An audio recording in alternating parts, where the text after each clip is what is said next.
Thanks for joining us on episode 1370 of the Inspired Stewardship Podcast. I'm Bill Yoh. I challenge you to invest in yourself, invest in others, develop your influence, and impact the world by using your time, your talent, and your treasures to live out your calling. Having the ability to find the key tenets of faith and a relationship with God are key. And one way to be inspired to do that is to listen to this, the Inspired Stewardship Podcast with my friend, Scott Mader.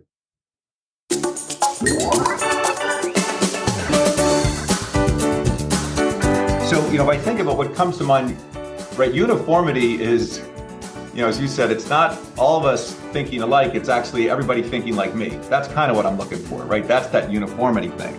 But we weren't created to be uniform. God created each one of us in God's infinitely faceted image.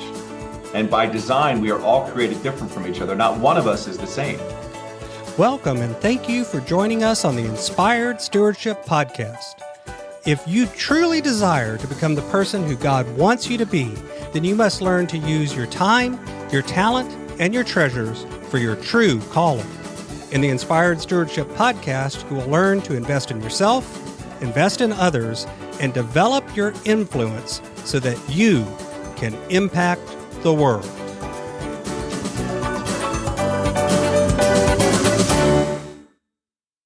In today's podcast episode, I interview Bill Yoh. I asked Bill to share with you the story of his faith and the story of writing Unvarnished Faith, his new book. I also asked Bill about why, as Christians, we often stray from the core tenets of faith. And Bill also talks with you about why we often confuse striving for unity with striving for uniformity. I've got a new book coming out called Inspired Living, Assembling the Puzzle of Your Call by Mastering Your Time, Your Talent, and Your Treasures. You can find out more about it and sign up for getting more information over at inspiredstewardship.com, Inspired Living. That's inspiredstewardship.com, Inspired Living. Bill Yoh is an award-winning and best-selling author, keynote speaker, business owner, and faith leader. Committed to the adage that the truly educated never graduate, he has earned master's degrees in business administration and in ministry and theology. Bill engages in service work in his local communities and abroad, employing and sharing the blessings of his talents, gifts, and resources. He lives with his family and their many pets in Pennsylvania and New Jersey. Bill's latest book is Unvarnished Faith, Learning to Love with a Servant's Heart. Welcome to the show, Bill. Thanks, Scott. It's awesome to be here. Absolutely. I look forward to our conversation this morning. I shared a little bit in the intro about some of the work you've done and how you recently put out this book, Unvarnished Faith. But can you talk a little bit more about your journey and why is this the book that you're trying to put out into the world right now? Yeah, no, thanks for opening with that. And thanks again for the chance to be in conversation with you. So I, like a lot of people, I've been a person of faith my whole life. I was raised in a mainline Protestant tradition of the Episcopalian Church. But I'd say my faith life was one part of my life. And I had my business life and my personal life and my love life and my family life and all those kinds of things. A lot of that all of that pivoted in 2015 when my mom passed. And losing a parent, as sadly but inevitably everybody will, was very sad for losing my mom, but it was also very beautiful. And it was beautiful because there was this beautiful sunset at the time she passed. I was holding her hand the moment she went to be with God, and we knew when her suffering ended. But on top of that, for me personally, it was beautiful because God literally pushed on me in that moment, like physically pushed on my chest. And I didn't have the words or the ability to describe what was going on. But with some hindsight now, I could say God was telling me, pal, you got to change some things and start heading in a different direction. You're not living into the person I created you to be. And so instead of my faith life being one of those parts of my life, it really became the central focus and the lens through which I try to see all of my life. A couple months later, I'm pulling back from most of my 25-year career. And I'm looking to do writing and other things. A couple months later, small group. Couple months later, mission work. Next thing I know, I'm back in school for a master's in ministry and theology, and I'm writing and ultimately publishing a book on a mission trip that's called Unvarnished Faith. So it's been a pretty crazy but exciting journey over these last several years, and I'm still right in the middle of it and excited to see what God has for me next. Mm-hmm. So if you had to sum up the book for somebody and tell them what it's about or who should read it or that kind of thing, what would you describe the book as? Sure. The book is ultimately about the centrality of love and relationships and the importance of love and relationships in our lives. I use the experience of being a developed world privileged North American traveling to a place like Nicaragua, very underdeveloped, very austere, different from me in every way imaginable in terms of my experience, my background, even any vacationing I'd done to similar kinds of places. Doing mission work in a place like that was nothing in my life had prepared me for it. So for as different as it was, what really came very clear to me during this trip, and it was with a food ministry that my brother Jeff and his wife Suzanne run called Servants with a Heart, was how unbelievably connected I was with other children of God, with other human beings, through the power of faith and through the connection of love that we have, that God imbued in us, and how much relationships with people can happen across language divides, across barriers, across cultural divides, all those kinds of things. And just that power of faith and stripping away, if you will, all the varnish and all the dogma and all the doctrine that different denominations and geographies and things put on our faith. If we strip that away and really focus down to life is about love and life's about relationships, and that's what fuels us during our earthly ministry. That's what I'm trying to impart. I'm trying to do it in a way where it's written in a very readable way and it's relatable, and it can hopefully make people think and feel a little more. Mm-hmm. Mm-hmm. So you mentioned you had grown up in a faith tradition. You had been a person of faith, but it just been a component of your life, not a focus of your life. How do you think your faith journey affected what you're putting out? What was the intersection between that? You mentioned a moment, but take us back a little bit. What's the before and the after, and how did all of that kind of work with your faith journey?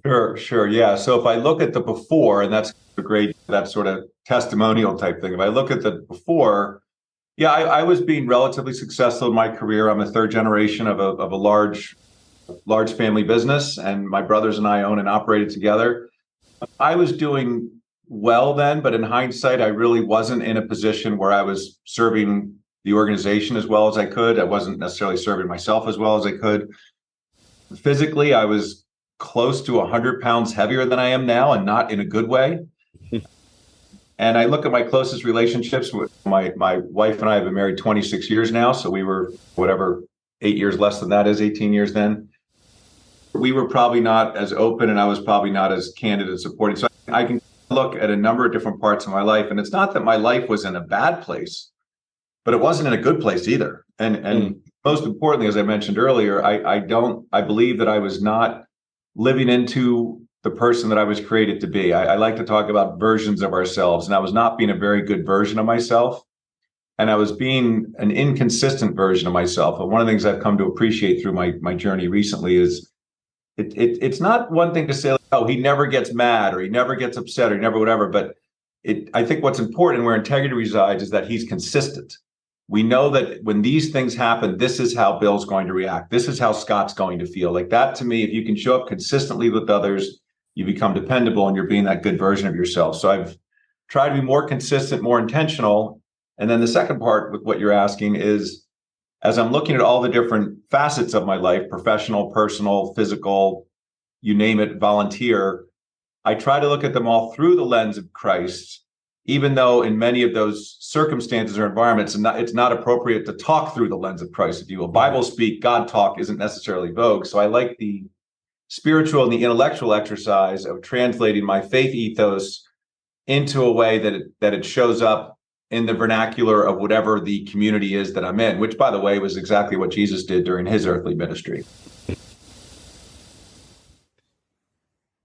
Circling back a minute, you had that experience of going to Nicaragua, and like you said, you're looking at you're in a very different place with a very different group of people, not the world that you would normally be familiar with, and yet you started seeing commonalities that, especially when it came to faith, those kinds of things that at the end of the day, we all believe this, or we have this in common. With Christianity today, how do you see, and I guess this is a little bit of a loaded question, fall into the trap as far as you want here. It's not meant to be a trap, but how do you see the kind of Western Christianity today, and are we focusing on those tenets, and what are we doing instead, and how do you see that friction that's going on? Yeah, no, I think it's a great thing, and I'll actually jump right into the trap, because I do see friction, and I see a lot of division. I see a lot of divide. I see these, as I mentioned earlier, these denominational and doctrinal differences show up. You're like, yeah, sure, we're all Christian. Geez, you're Catholic and you're evangelical and you're a Lutheran, and how's it? And oh, by the way, you're a Jew and you're a Muslim. Oh my goodness! And as we look at or even Lutheran, and there's multiple flavors of Lutheran, and which flavor of Lutheran are you?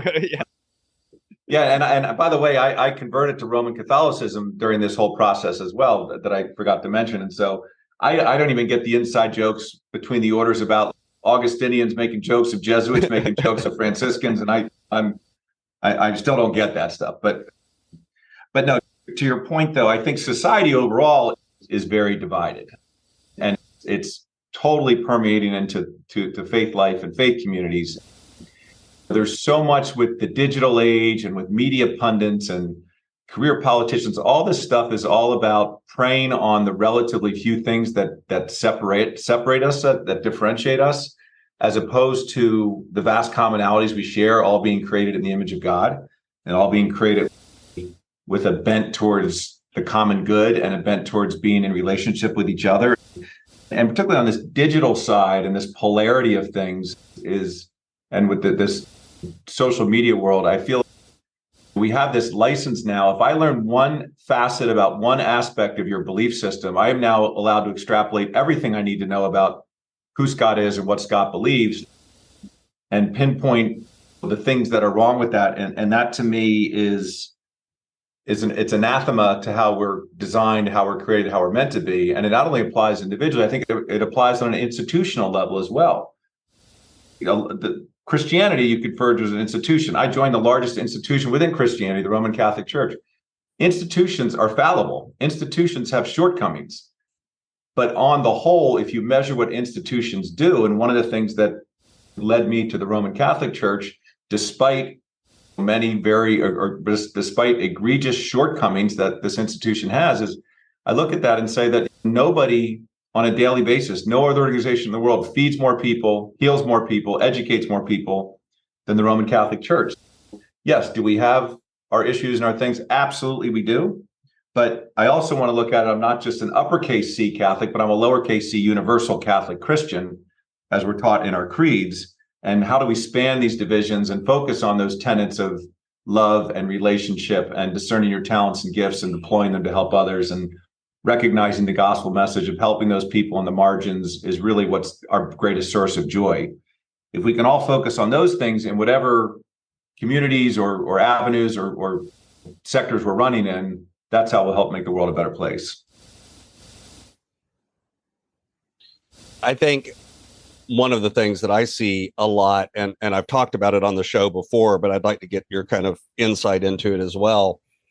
I think a lot of times we say we're looking for unity, what we're really looking for is uniformity. I want everyone to look like me, think like me, sound like me, talk like me, and then I'm comfortable, then I'm okay. And we almost turned it into a joke, right? You know, if everyone just did what I said, it would be a better world. But yet that's core root down and deep. That is something that we look for and long for. How do you experience that difference between unity and uniformity, and how that affects what you're talking about? Scott, I love that distinction. Also, as a writer and a student of words, I love that idea about unity and uniformity.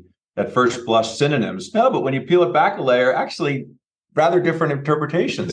Yeah. So I'm glad that you highlighted that. And if I think about what comes to mind, uniformity is as you said, it's not all of us thinking alike. It's actually everybody thinking like me. That's what I'm looking for, right? That's that uniformity thing. But we weren't created to be uniform. God created each one of us in God's infinitely faceted image. And by design, we are all created different from each other. Not one of us is the same. Diversity, both within the human race and biodiversity across all of creation, is a key tenet, a core tenet to how God created the world. And so if we're trying to force uniformity, we're literally turning our back on God's design. Mm-hmm. I think to me, it's that simple. That's not hyperbole. But from a unity perspective, love, relationship, following Christ's message, knowing that we are the image bearers of God, and God being love indwells within inside of us, and our role and our responsibility and our opportunity is to share that love with others. That drives a unity that transcends any kind of difference we could have. Mm-hmm. Mm-hmm. And yet that idea sometimes, if we're honest, there is that feeling sometimes of, wait a minute. You did mission work. That's an example of that, where you go someplace where people don't look like you, don't sound like you. And how did you see that affecting not just you, but other people, both for the good side and the uncomfortable side? I'm glad you doubled down on that, pointed down on that, because one of the things that I found, and again, I talk about my conversion to Roman Catholicism, is people say, oh, you are now a Catholic, therefore you believe X, therefore you believe this, or you vote for this person, or you do that, or you are this or that. And again, it's that whole idea of people see monoliths when everything is a mosaic. And that can apply within denominations and doctrines within Christianity. That certainly applies with how Christians would view, say, the Islam religion or the Judaism, seeing these things as monolithic when they're every bit as mosaic as Christianity is. But again, you mentioned the mission work. Being on the mission work, whether it's in Nicaragua, I've had a chance to go to Africa. The face differences, the appearance differences are stark, obviously, and they're obvious.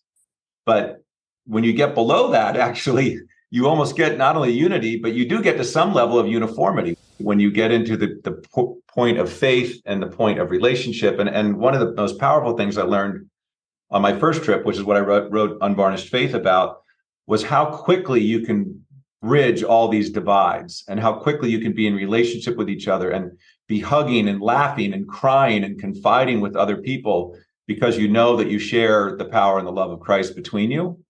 It's just this amazing way to accelerate closeness that I haven't experienced in any other fashion.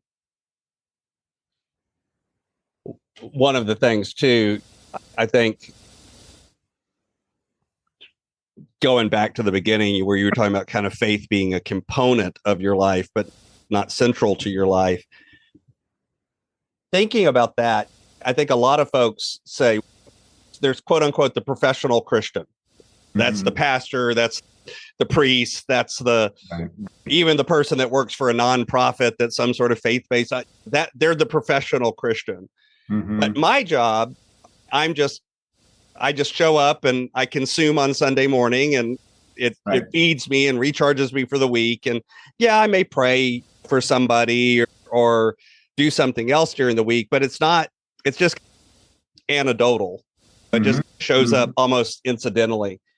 How do you see people missing out on that life of ministry, of being that Christian 24/7, not just on Sunday morning, so to speak? Yeah, no, another awesome topic. And when I mentioned you're getting this degree in ministry and theology during the pandemic. One of the things they talked about with lay ministry, which is what you're talking about, not ordained or clerical ministry, but lay ministry, is there's the role of bringing the world into the church, which is evangelization, but also the role of bringing the church into the world. And lay ministers have a way, just common people, you and me, have a way of doing that clergy can't, that pastors can't, that preachers can't as much, because they're viewed as that professional Christian, as you said. The biggest way that I found to do that, I talked earlier about using the vernacular language and some of those things, but the biggest way is it's through evangelization, but not through evangelization from the sense of, Scott, let me tell you what a better life is for you, which I like to interpret as, actually, Scott, what I'm really telling you is how you're doing life wrong. Nobody wants to be told. Let me tell you all the ways your life is screwed up. Yeah. Right, and you can thank me that I'm here to fix that. That part doesn't work. But what really works for me is the best way to evangelize is by the witness of my own life. How can I be an evangelist for the way, by the way I live? And so that when I show up for people, say, you know what? There's something different about that guy. There's a there that's attracting me, that's drawing me, that's appealing to me, that I aspire to be more like. And I like at the end of the Catholic Mass, the priest or the deacon says something to the effect, the Mass is ended, go in peace. The Mass is ended, and preach the gospel. My favorite is what my pastor says, the Mass is ended, go and preach the gospel by the witness of your life. Mm. And that to me is evangelization. That's bringing the church into the world. That's recognizing that ministry isn't some big, scary term, but ministry is something we all do by discerning the talents and gifts God has given us and deploying those gifts to help other people. That's literally what ministry is for the non-professionals, as you said. Mm-hmm. Mm-hmm. But now let's be honest, right? That's not necessarily, quote, easy to do. If you had to say somebody that's hearing that and going, no. Mm-hmm. Especially evangelism. You mentioned that word a couple of times. And in my experience, a lot of times, if you say that word, we're going to have a meeting on evangelism, all sorts of pictures come to mind immediately. Right. I mean, it's a loaded word in some ways. How somebody heard that and said, okay, I'd like to do more of that, but that scares the living daylights out of me. Yeah. I don't even know where to begin. What are some of the things that people can do to start? Well, and I fortunately have a chance to talk with people a lot about that. So folks will say, I'm in 3 different small groups on Thursday, Friday, Saturday morning with different communities. And folks will say things like, I have my job and I have the volunteer things and I coach and my family. I do a quarterly soup kitchen and deliver turkeys on Thanksgiving. Mm. And they'll say, but I need to do more of that stuff. That's the stuff I need to do more of. And when I'm given the chance, my response is yes, and. It's yes, do more of that stuff. But the way you could be a force multiplier in terms of living your faith is how can you recast, reimagine, re-envision what you already do with the bulk of your time, professionally, personally, philanthropically, family-wise. How do you view that as you discerning and deploying your talents and gifts to help other people? And if you can see that through a faith lens and through a service lens, then all of a sudden, pal, you're not that far from being a full-time minister or a fuller-time minister than you thought you were, because that's what God wants us to do. God wants us to doing God's will, and surrender to God's will is discerning what we're supposed to do and then going out and doing that. And obviously, not everybody can just up and quit their job or up and change their career, their geography, or any of those kind of things. But if you can look to recast and reimagine and maybe even reinvent who you are and what you do, then you might be a lot closer to ministry than you think. So I've got a few questions that I like to ask all of my guests, but before I ask those, is there anything else about the book or what we've been talking about that you'd really like the listener to hear? Sure. No, thanks. And I mean, with the book, one of the things I didn't get a chance to say is that the book is designed to be read in community. So it's written in 6 parts.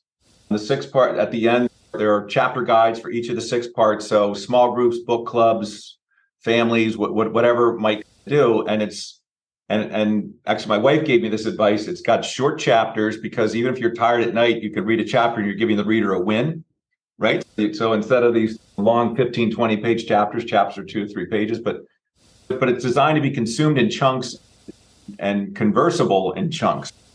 I would certainly encourage anybody who's in community with other people and their faith walk to think about this, not to drive 1 million book sales, but to give yourselves a platform. Think about character, think about gratitude, think about serenity, think about some of the things I talk in the book that undergird love and relationships. My brand is Inspired Stewardship, and earlier we talked about the word evangelism, and now that's a loaded word. Right. I think stewardship has also become a loaded word in a lot of Christian environments. So when you hear that word, what does the word stewardship mean to you, and how is the impact of that understanding? What has that had on your life? Yeah, no, when I first learned of you and we first met, I think the first thing I said is, gosh, I love the name of your show, Inspired Stewardship, because it is a term you have to unpack. I don't think it's as negatively connotated a term as, say, evangelism might be. Probably not, but it usually means we're starting a building campaign. Can you please fill out this pledge card? It's amorphous. It's those things. But so when I talk about it with groups, I ask people to think about how would you differentiate stewardship from leadership, or stewardship from management kind of thing. And with stewardship, I get the sense of there's a care and a nurturing and a responsibility that kind of doesn't have to do with I have some legal or fiduciary or organizational responsibility. I have a broader calling to care and nurture for this community, these assets, this business, this not-for-profit, whatever it might be. And there's a sense of place and time in that somebody before me was stewarding this and somebody after me is going to be stewarding this. And how do I leave it better than before? There's a Native American proverb that I didn't inherit the earth from my ancestors, I'm borrowing it from my children. Mm-hmm. And that's the kind of thing that for me comes forward with stewardship. And again, it's, as you were smart enough to do, it's right in the center square of what the faith journey is about. How are you nurturing love? How are you nurturing relationships with others? How are you nurturing the church? How are you nurturing the world and creation and all these things? That's been these unbelievable gifts we've been given so that generations after us can have the same kind of luxury and beauty that we've experienced. So this is my favorite question that I like to ask everybody. Imagine for a minute I invented this magical machine, and with the power of that machine, I was able to pick you up from where you sit today and transport you into the future, maybe 150, maybe 250 years. But through the power of this machine, you were able to look back and see your entire life and see all of the connections, all of the ripples, all of the impacts you've left behind. What impact do you hope you've left on the world? So I only have to think out 150 or 200 years, Scott, huh? Okay. Yeah. No pressure. No, none at all. I'll tell you what pops to mind is a story, and then I'll unpack the story. It's a quick one, but this spring I had a chance. The ministry we did was about food insecurity in Nicaragua, but food insecurity is everywhere. So there's a group in Philadelphia where I live called Phil Abundance, and they're the largest food bank in the region, feed hundreds of thousands of people, an amazing ministry, it's secular, but an amazing organization. I had the chance to do an event there this spring, and I invited a bunch of people, and 60 or 70 people showed up on a Thursday night, and for a couple hours, packed breakfasts for underserved children. So 12,000 kids got breakfast over the next couple of months who wouldn't have otherwise got it because of the work this group did. But what was amazing about it is if I got 20 pieces of feedback on what people thought about the night, 18 of them used the word fun. It wasn't teamwork. It wasn't competitive. It wasn't difference making. It was fun. And as I've discerned on that and reflected on that, what I've come to realize is that we are truly wired to be in relationship with others and truly wired to help those people who are on the margins and who are underserved. Maybe when we're actually living into that person and that version of ourselves, God has created so that shows up as joy, and joy we can express as fun. So if I can look at a way where people can have been encouraged to be better versions of themselves, live more into who they're created to be and who they're meant to be, and as a result, by definition, be serving other people and have that show up as fun or as joy, man, that would be awesome. So what's next? What's on the roadmap as you finish out the rest of this year and go into 2024? So just the next year, not the next 150 years on this question? Now we're going to shorten it. We'll dial it in just a little bit. I appreciate that. So no, I'm glad you asked. In fact, I'm in a major discerning process on that right now. So the book's been out since the beginning of the year. Shameless plug, it went to #1 bestseller on Amazon. Awesome. So I've had the chance to have a lot of really rich and meaningful conversations like this one today and the whole book tour stuff. As that's winding down, what I've been discerning on is I'm feeling called to be in relationship, call it in ministry, walking with individuals and organizations of means and of privilege. I come from a world of means and of privilege. I live in a world of means and of privilege. But what I think God is saying to me is, number one, people of privilege are often and sometimes rightly so vilified. Oh, they're the haves and they don't care and these kind of things. But people of privilege are created in God's image and are deserve dignity and ministry every bit as much. But then the second part is if I can walk with people of means and of privilege and encourage them to change their sort of direction, even just a degree or two, the time, talent, and treasure that they can bring to bear for others can really move the needle in some exciting ways. I'm thinking so thematically, that's where I'm going. I'm literally in the process of searching practically for where that's going to be. So if you or any of your listeners say, "Oh my gosh, what Bill talked about, this is the exact kind of thing that he should be doing," I'm all ears and all open heart for wherever that might take me. So thanks for that chance. Awesome. You can find out more about Bill on his website over at unvarnishedfaith.com. And of course, I'll have a link to that over in the show notes as well. Bill, anything else you'd like to share with the listener? No, Scott, I just so grateful for this time. And any chance I get the opportunity to put some gratitude out there into the world, knowing that every time we put gratitude out, it comes back. I just want to say how much I appreciate you and what you do and the commitment your audience has for trying to make the world a better place. So I'm grateful. Thank you. Thank you.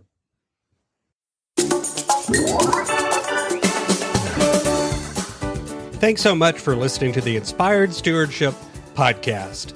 As a subscriber and listener, we challenge you to not just sit back and passively listen, but act on what you've heard and find a way to live your calling. If you enjoyed this episode, please do us a favor. Go over to inspiredstewardship.com/iTunes rate, all one word, iTunes rate. It'll take you through how to leave a rating and review and how to make sure you're subscribed to the podcast so that you can get every episode as it comes out in your feed. Until next time, invest your time, your talent, and your treasures. Develop your influence and impact the world.